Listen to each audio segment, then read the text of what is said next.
All right, let's dive into this acting thing. Sounds good to me. We're going to be looking at, how to make characters believable. Right. And we've got this source material here all about putting on a play. Mm-hmm. But honestly, I think a lot of these concepts, they could apply to any kind of acting. Yeah, definitely. Or even just to understanding characters in general, in books and movies and stuff. Absolutely. Like one thing that really jumped out at me was this whole idea of subtext. Oh, yeah. It's like what's not being said out loud, but you can still feel it. You know what I mean? Right. It's all about those unspoken things. Exactly. And it's like all these little choices the actor's making, they can say so much without actually saying anything. It's really true. Every choice an actor makes is deliberate. It's all part of the story they're trying to tell. So our source material talks about this idea of external versus internal characterization. Okay. External is all the stuff you can see and hear, right? Like how they dress, their accent, all that. The surface level stuff. Yeah, but then there's the internal stuff, too, their backstory, their motivation. The stuff that's going on in their heads. Right, and that might not even be explicitly stated in the script, but it still informs how the actor plays the role. It's fascinating because we do this in real life all the time, right? How so? We make judgments about people based on how they look, how they act. Yeah, first impressions and all that. Exactly, but actors, they have to consciously create those external cues. Right, they have to really think about. To convey a whole personality. It's like building a character from the inside out. Yeah, and one of the key things they consider is the character's super objective. Super objective. Basically, it's their overall goal in the story. Oh, okay, so it's like what they're ultimately trying to achieve. Exactly, and it's amazing to think about even fictional characters. They have these driving forces behind everything they do. So, like, if you understand a character's super objective, it can change how you see their choices. Absolutely. Take Hamlet, for example. Okay. That's his super objective. I guess to avenge his father. Right, but is that all there is to it? Well, now that you mention it, I'm not so sure. Maybe there's something deeper driving him, some unresolved issue. Yeah, like what if it's not just about revenge? What if it's also about, like, proving himself or something? Exactly. Those are the kinds of questions that can lead to some really interesting interpretations. Man, you've got me thinking about Hamlet in a whole new way. And what about a character like Darth Vader? Oh, good one. What would you say his super objective is? Well, on the surface, it seems like it's all about galactic domination, right? Sure, but you could also argue that he's driven by this need for control. Oh, yeah, like to impose order on a chaotic galaxy or something. Exactly, and it's that internal conflict that makes him such a compelling character. Wow, I never thought about it that way before. It's like peeling back the layers of an onion. There's always more to discover. That's what I love about this deep dive. What's that? It's taking something we think we understand, characters and stories, and it's just adding this whole new level of depth to it. And you know what? You don't have to be an actor to apply this kind of thinking. Really? Once you start thinking about characters in terms of their super objectives and motivations, you start to see stories in a whole new light. That's cool. I'm definitely going to try that. I think you'll be surprised by what you discover. So we've talked about how characters think and feel. But what about how they move? Oh, yeah. Movement is super important, too. Our source material calls it blocking. Right. And it's apparently way more than just walking around on stage. It's all about motivated movement. Motivated movement. Yeah. Every step an actor takes should be informed by their character's internal state and their relationship to the other characters. So, like, if a character is feeling anxious or nervous, right,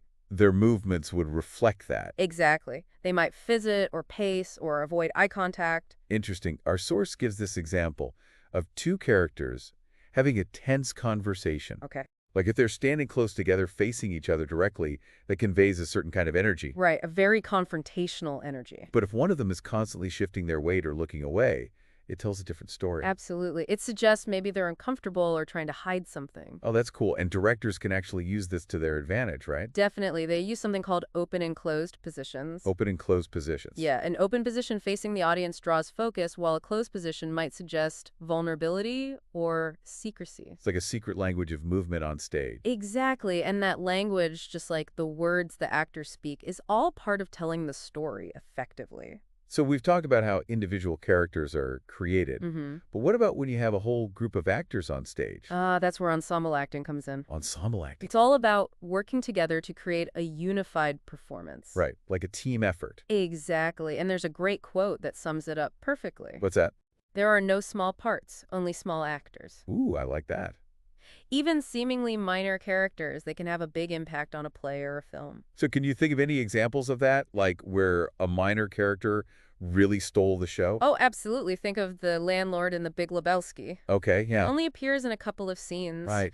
but his bizarre personality just adds so much humor and weirdness to the whole film. Yeah, he's so memorable. It's a perfect example of how a small part can be incredibly memorable if the actor makes the most of it. And this whole idea of teamwork, Mm-hmm. where everyone contributes to a shared goal, it's not just limited to acting, is it? No, not at all. It's important in any field. Absolutely, whether you're on a team at work or even just a group of friends, Right. recognizing everyone's contributions is essential. It's what makes a team successful. So we've talked about individual characters, acting styles, and the importance of ensemble work. Uh-huh. And our source material, it actually goes even further than that. Oh, really? Yeah, it talks about all the other elements involved in putting on a play, Like what? like set design, lighting, even marketing. Wow, so it's really a comprehensive look at the whole process. It is, and even though those things might seem separate from acting, Yeah, understanding them can help actors be better collaborators. because ultimately everyone is working together to create that final performance. Exactly. It's a team effort all the way. And that brings us to a really interesting point. What's that? How much do we typically think about all the work that goes on behind the scenes? That's a good question. Not just in theater, but in any field. Yeah, it's easy to focus on the people in the spotlight, Right, the actors, the performers. but there's so much happening behind the scenes. a whole army of people working to make it all possible. And that's something we'll explore further in part 2 of this deep dive. I'm looking forward to it. Me too. Welcome back to our deep dive into acting. It's great to be back. So last time we were talking about, building a character from the inside out. Right, all those internal motivations and how they manifest externally. Exactly. But now I want to shift gears a little bit Okay. and talk about what happens when you're actually putting on a production. The nitty-gritty of making it all come together. Yeah, and our source material, it emphasizes the importance of a production schedule. Oh, yeah, that's crucial. Like you have to be super organized. Absolutely. You got to work backward from the performance date and set deadlines for everything. So it's all about planning ahead. Big time. Otherwise, you're going to be scrambling at the last minute. And no one wants that. Especially not in theater. There's already enough pressure as it is. Right. So the more organized you are, the better. Speaking of organization, I was reading about this thing called a model box. Oh, yeah, the model box. What is that exactly? Basically, it's a miniature version of the stage. A miniature stage? Yeah, complete with tiny furniture and set pieces. Oh, wow. So it's like a dollhouse for the play.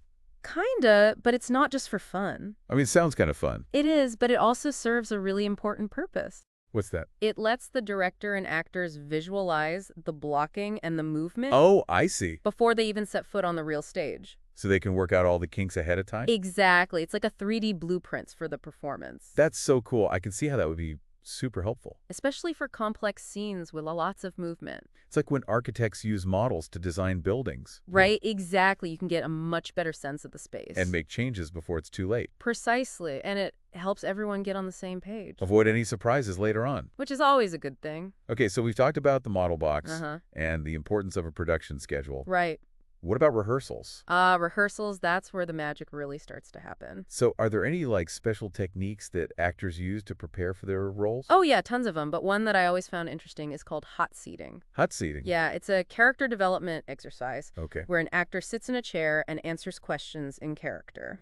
Oh, wow. So it's like they're being interviewed. Exactly as if they were the character themselves. That's fascinating. I bet that really helps them get inside their character's head It does. It forces them to think about things from the character's perspective. and come up with answers on the spot. Right, which can be really challenging, but also very rewarding. It's like improv for building a backstory. Exactly, and it helps them stay in character. Even when they're not actively performing a scene, Right, it creates a sense of consistency and believability. so the character feels more real to the audience. That's the goal. So we've got the model box, we've got hot seating. Mm-hmm.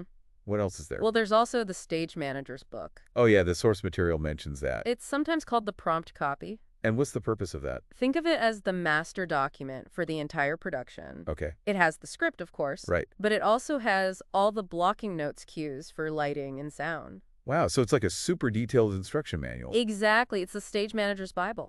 And the stage manager is like the person who keeps everything running smoothly. Absolutely, from rehearsals to performances. So they have a lot of responsibility. They do. They're the unsung heroes of the theater world. Okay, so rehearsals are done, the set is built, the actors are prepped. What's next? It's time to actually get people in those seats. Ah, yes, the all-important task of marketing and promotion. So how do you make sure that happens? Well, our source material talks about traditional methods like posters and flyers, but it also encourages thinking outside the box. Oh, I like that. What kind of creative marketing strategies are we talking about? Well, it's not about crazy stunts or anything. Okay. The key takeaway is to target the right audience for your play. So, like, if your play is a comedy, you wouldn't want to advertise it at a funeral home. Haha, right, exactly. Yes. So, for example, if your play is about a historical event, Mm-hmm. you might partner with local history museums or organizations. To promote it to people who are already interested in that topic. Exactly. It's about being strategic. And getting your message in front of the right people. Absolutely no point in wasting time and money on people who aren't going to be interested. And you know what? This applies to so much more than just theater. Oh, absolutely. It's like any product or service you're trying to sell. Or even an idea you're trying to get across. Understanding your target audience. Their needs, their interests. It's crucial. It's marketing 101. Have you ever seen an ad for something and thought, that's so not for me? Oh, yeah, all the time. That's because the marketers didn't do their homework. They didn't understand their target audience. Which is a waste of everyone's time and energy. Exactly. So even if our listeners aren't putting on a play anytime soon, Right. they can still learn something from this. About effective communication. Knowing your audience, tailoring your message accordingly. So in part 2 of this deep dive, Mm-hmm. we've explored the importance of planning and organization. Right. The role of the stage manager. The unsung hero. Some interesting rehearsal techniques. Like hot seating. And the power of targeted marketing. It's all about reaching the right people. And we've seen how these concepts apply not just to theater, but to many aspects of life. It's about understanding the process, the teamwork, and the strategic thinking that go into bringing any creative endeavor to life. Exactly. It's a holistic approach. Well, I'm definitely feeling inspired to learn even more about this. Me too. It's a fascinating world. So what else do we have in store for our listeners in part 3? Welcome back for the final act of our acting deep dive. Glad to have you back. We've covered a lot of ground, from the inside of a character's head to the chaos backstage. It's been quite a journey. And I feel like we've just scratched the surface. There's always more to learn when it comes to acting. But now I kind of want to bring it all together. Okay. Like, what does all this acting stuff actually mean for the average person? Someone who's not an actor. That's a great question, and it might seem like this is all very actor-specific. Right? Like, who cares about super objectives if you're not going to be on stage? But the truth is we're all interacting with characters all the time. Oh, yeah, for sure, in books, movies, TV shows. Exactly. Those are all stories, and stories are made up of characters. And even in real life, like, everyone we meet is kind of a character in their own story. Absolutely. So understanding how characters work, it can give you a whole new perspective on the world. Like, you start to see people differently. Exactly. You start to understand their motivations, their goals, their conflicts. And it makes you a better observer of human behavior. It's like you're developing a whole new set of skills. So let's go back to the beginning for a second. Okay. We talked about external and internal characterization. The two sides of the character coin. Right, and how actors use both to create a believable persona. Like a sculptor molding clay. So the way a character looks and sounds, it's just as important as their backstory and motivations. Absolutely. It all works together to create a complete picture. So if you see a character who's always slouching and mumbling, Yeah. they're probably conveying something different than a character who stands tall and speaks with confidence. Definitely their physicality is telling you something about their inner state. And those choices that actors make, they're not random. No way. They're all based on the character's inner world, their goals, their fears, their relationships. It's like a puzzle where every piece fits together. And the key to solving that puzzle is understanding the character's super objective. That overarching goal that drives everything they do. It's the engine that makes the character go. So how can we as viewers or readers use this knowledge to better understand the characters we encounter? Well, here's a little challenge for you. Okay, I'm game. The next time you're watching a movie or reading a book, try to identify the main character's super objective. Oh, that's interesting. What are they ultimately striving for? Like, what's their driving force? Exactly. And once you understand that, Yeah. you'll see all their other choices in a new light. It's like unlocking a secret road. Exactly. Suddenly, everything they do starts to make more sense. And the more you do this, the more attuned you become to the nuances of character development. Not just in fiction, but in real life, too. Oh, that's a good point. You start to notice how people use body language, tone of voice, all those subtle cues. To communicate their intentions and feelings. It's like you're becoming a human lie detector. Ha ha. Maybe not that extreme, but I get what you're saying. It's about paying attention to the details. And using those details to understand people better. Exactly. It's a skill that can be incredibly useful in all aspects of life. So we've talked a lot about individual characters, but what about when we're dealing with groups of people? Like an ensemble cast in a play or a team at work? Right, because real life is rarely a solo act. Exactly. We're all part of something bigger than ourselves. And remember that quote, there are no small parts, only small actors. Ah, yes. A classic. Well, I think that applies to real life, too, Absolutely. Everyone on a team has a role to play, a contribution to make. even if it's not always obvious, Right? It's about recognizing that everyone brings something unique to the table. and that the whole is greater than the sum of its parts. That's teamwork in a nutshell. So what's the key takeaway for our listeners today? What do we want them to walk away with? I think it's about being more mindful. More aware of the world around them. Pay attention to the choices that actors make, the details they use to bring characters to life.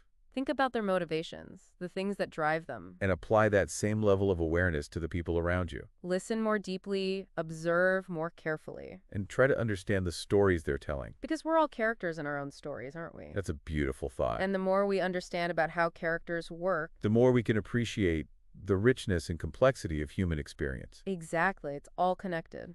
Well, that just about wraps up our deep dive into the world of acting. It's been a pleasure exploring this with you. Likewise, and a huge thank you to our listeners for joining us on this journey. We hope you've learned something new and maybe even discovered a newfound appreciation for the art of acting. And until next time, keep on exploring, keep on learning. And keep on telling your stories.